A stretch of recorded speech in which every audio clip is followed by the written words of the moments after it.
Malayalam Bible ക്വിസിലേക്ക് ഹാർദവമായ സ്വാഗതം. 12 ചോദ്യങ്ങളും അവയുടെ ഉത്തരങ്ങളും കൊടുത്തിരിക്കുന്നു. നന്നായിട്ട് വായിച്ച് പഠിക്കുക. ഒന്നാമത്തെ ചോദ്യം, ബൈബിളിലെ ഏറ്റവും വലിയ പുസ്തകം ഏത്?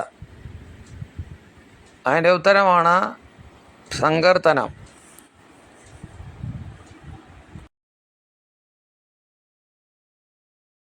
രണ്ടാമത്തെ ചോദ്യം, തപ്പിനോടും കിന്നരത്തോടും കൂടി യഹോവയെ സ്തുതിപ്പീൻ, അത് എവിടെ എഴുതിയിരിക്കുന്നു?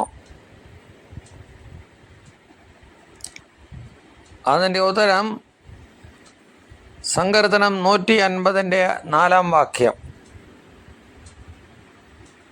സങ്കീർത്തനങ്ങൾ 150 4. മൂന്നാമത്തെ ചോദ്യം, അളവ് നൂൽ എനിക്ക് മനോഹര ദേശത്ത് വീണിരിക്കുന്നു, അത് എവിടെ എഴുതിയിരിക്കുന്നു? അത് സങ്കീർത്തനം 16:6 എഴുതിയിരിക്കുന്നു.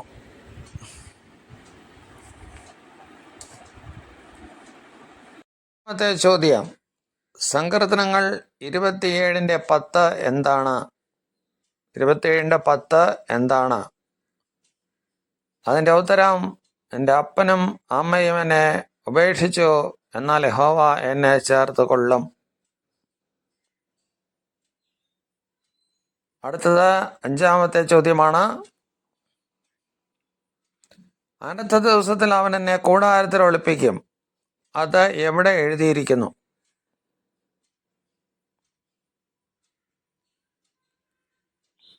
സങ്കീർത്തനങ്ങൾ 27:5. സങ്കീർത്തനം 27:5. അടുത്തത് ആറാമത്തെ ചോദ്യമാണ്, ബൈബിളിലെ സ്വർണ്ണ സങ്കീർത്തനം എന്ന് പറയുന്നത് ഏത് സങ്കീർത്തനമാണ്? ബൈബിളിലെ സ്വർണ്ണ സങ്കീർത്തനം, അതിൻ്റെ ഉത്തരം 23-ാം സങ്കീർത്തനത്തെയാണ് ബൈബിളിൻ്റെ സ്വർണ്ണ സങ്കീർത്തനം എന്ന് പറയുന്നത്. 23-ാം സങ്കീർത്തനത്തിൻ്റെ 4 വാക്യം പറയുക. അതിൻ്റെ ഉത്തരം, കൂരിരുളിലും താഴ്വരയിൽ കൂടി നടന്നാലും ഞാൻ ഒരു അനർത്ഥവും ഭയപ്പെടുകയില്ല. അതാണ് അതിൻ്റെ ഉത്തരം. എട്ടാമത്തെ ചോദ്യം, സങ്കീർത്തനങ്ങൾ 50:15 പറയുക. 50:15.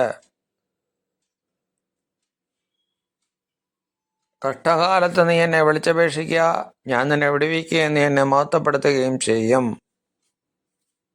അവനെ പോലെ 2 ചിറകുണ്ടെന്നായിരുന്നെങ്കിൽ ഞാൻ, അതെവിടെയാണ് എഴുതിയിരിക്കുന്നത്? അതിൻ്റെ ഉത്തരമാണ് 55:6. അടുത്ത 10-ാമത്തെ ചോദ്യത്തിലേക്ക് നമുക്ക് കടക്കാം.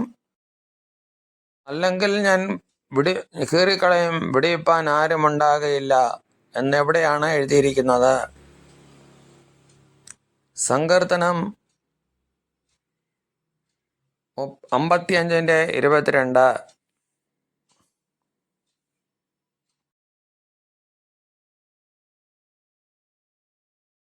ഏറ്റവും പുരാതനമായ സങ്കീർത്തനം ഏത്?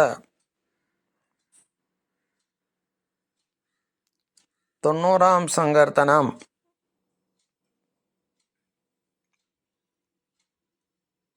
അവസാനത്തെ ചോദ്യമാണ് നമ്മളിലേയും കടന്നു വരാൻ പോകുന്നത്. അവൻ നിരൂപണങ്ങൾ ദൂരത്തു നിന്ന് ഗ്രഹിക്കുന്നു, എവിടെയാണ് അത് എഴുതിയിരിക്കുന്നത്?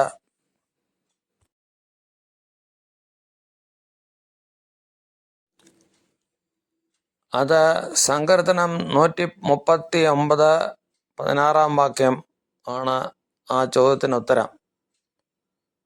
ഇത് കാണുകയും ഷെയർ ചെയ്യുകയും സബ്സ്ക്രൈബ് ചെയ്യുകയും കമൻറ്റ്